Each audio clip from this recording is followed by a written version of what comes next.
Hi friends, मैं मोहित India binocular shop से। आज जो बाइनोकुलर्स हमारे पास हैं डिस्कशन के लिए, ये 20x60, 12x60 और जूम वाला 10-22x50।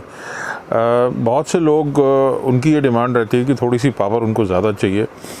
पावर ज़्यादा आपको इसलिए भी चाहिए हो सकती है कि अगर आपने नज़र रखनी है बॉर्डर्स पे, या आपके फार्म हाउसेस हैं, या आपने मूवमेंट देखनी है, या आपने एस्ट्रोनॉमी करनी है, तो उस केस में हो सकता है कि जो नॉर्मल पावर होती है 10x या 8x, उससे ज़्यादा पावर वाले बाइनोकुलर्स आपको चाहिए हों। उस केस में मैंने ये 3 बाइनोकुलर्स रिव्यू किए आज, और इनका क्या बेनिफिट है या किसके क्या फ़ीचर्स हैं वो मैं ब्रीफली आपके साथ डिस्कस करता हूँ। पहला बाइनोकुलर जो है कोनस का 20x60, एक बढ़िया बाइनोकुलर है, बजट के अंदर है, और 60 mm इसका लेंस का डायमीटर है, जैसे आप देख रहे हैं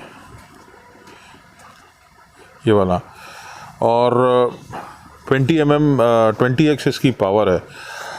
डायप्टर बहुत ही स्मूथ है इसका, और अच्छी बात यह है कि नॉर्मल बाइनोकुलर्स की तरह इसका बीच में सॉकेट है, जिसमें आप एक ट्राईपॉड पे अगर आपने माउंट करना है तो इस तरीके से हमारे पास अडेप्टर मिलता है। सिंपल जो मेड इन इंडिया है ये अडेप्टर बाइनोकुलर का, बहुत ही सस्ते रेटों पे हमारी वेबसाइट पे मिल जाएगा। वो लगा के आप बीच में इसमें ऑब्जर्वेशन कर सकते हैं ट्राईपॉड पे लॉन्ग ड्यूरेशन के लिए। 20x60 में मैंने सोचा कि इसकी एक्चुअल पावर नापूं, तो मुझे ये जो इसकी पावर मिली वो रफली 15x के आसपास मिली। जहाँ तक प्रिज्म्स की बात है, इसके जो प्रिज्म्स हैं वो BK7 है, बैक 4 नहीं है, लेकिन क्लैरिटी है, शार्पनेस है, इमेज अच्छी दिखाई देती है। जो कंपनी एडवर्टाइज़ कर रही है 20x पावर, वो तो नहीं मिली मुझे, लेकिन 15x के आसपास मिली, और वो मैं समझता हूँ एक तरीके से ठीक भी है, क्योंकि 60 mm लेंस में अगर हम 20x पावर निकालेंगे तो एग्जिट प्यूपल बहुत लो रहेगा 3 mm। इसमें क्लियरली 4 mm के आसपास एग्जिट प्यूपल मुझे लगा, जो कि डे और नाइट दोनों में सही है। अच्छी लाइट वेट है, इतना ज़्यादा लाइट वेट तो नहीं, लेकिन आप मान के चलें करीब 1100 ग्राम, 1 किलो 100 ग्राम, 1 किलो 150 ग्राम के आसपास इसका वज़न है। और लेंस की जो कैप्स है वो साथ में लगी रहती हैं, तो खोने का डर नहीं है। तो ये इसके कुछ प्लस पॉइंट्स हैं। इमेज शार्प थी, क्लियर थी, पावर 15x थी। इसके साथ साथ मैंने सेलेस्ट्रॉन का भी कंपेयर किया, जो स्काई मास्टर 12x60 के हिसाब से आता है।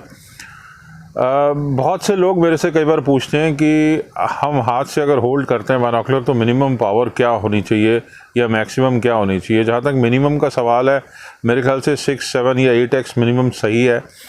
मैक्सिमम जो हैंड होल्डेबल है, जिसमें हमारे क्योंकि हाथ भी वाइब्रेट करते हैं, शेकिंग होती है, तो उसको भी एम्पलीफाई या मैग्नीफाई कर देता है, जो मैग्नीफिकेशन होती है, तो पिक्चर थोड़ी शेकी होती है। लेकिन एक अल्टीमेट लिमिट जो है वो मैं मानूंगा 60 mm है लेंस के डायमीटर पॉइंट ऑफ व्यू से। मैग्नीफिकेशन 12 या 15x, कईयों के लिए 12, कई 15x तक भी होल्ड कर लेते हैं।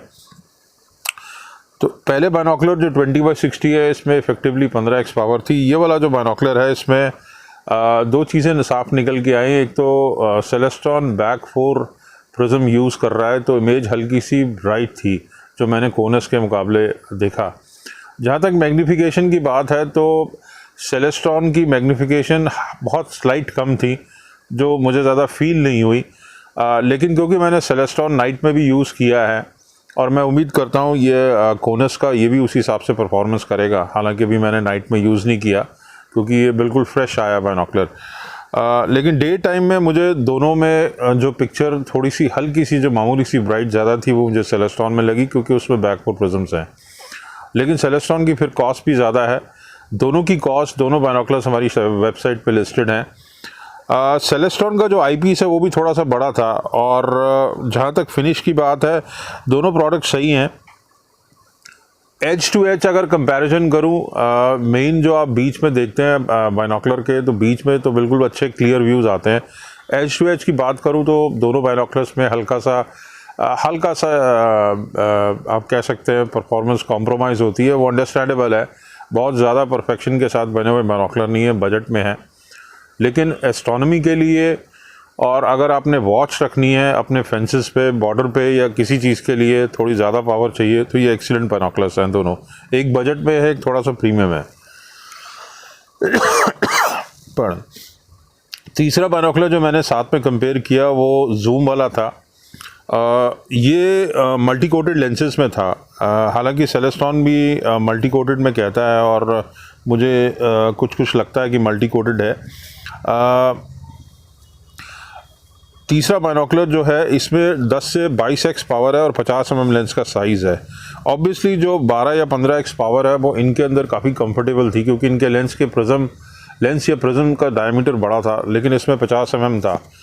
तो लेकिन अगर आप कॉम्पैक्ट चाहते हैं और पावर ज़्यादा चाहते हैं तो ये वाला बाइनोकुलर सही है। हालांकि जब आप पूरी जूम करते हैं तो पिक्चर ऑब्वियसली थोड़ा सा डिम होगी। हैंडी बाइनोकुलर है, ज़्यादा हैवी नहीं है, करीब 900-950 ग्राम है। इनसे करीब 200 ग्राम इसका वज़न कम है। और अगर आपको ये जूम वाला चाहिए हो आप हमसे ले सकते हैं। तीनों के साथ बैग आता है, स्ट्रैप आता है, डस्ट कैप्स आती हैं। BK7 fully coated optics, 15/60 actual power, back 4 multi coated 12/60 actual power. तीसरा जो है वो 10/50 10 से 22x पावर और 50 mm लेंस का साइज़, मल्टी कोटेड ऑप्टिक्स है। और सेलेस्टॉन का मैंने डायमीटर भी नापा तो वो करीब 58 मिलीमीटर था। तो एग्जैक्ट 60 तो नहीं था, इसका एग्जैक्ट 60 था। ये ब्रीफ कैरेक्टरिस्टिक्स हैं। अगर आपको लेने हो हमारी वेबसाइट indiabinocularshop.com से आप ले सकते हैं। मुझे व्हाट्सएप कर सकते हैं 9899212222, 9560687095। मैं मोहित अब साइन ऑफ करता हूँ। उम्मीद है वीडियो पसंद आया होगा। इसी तरह दूसरे वीडियो के साथ हाजिर होंगे।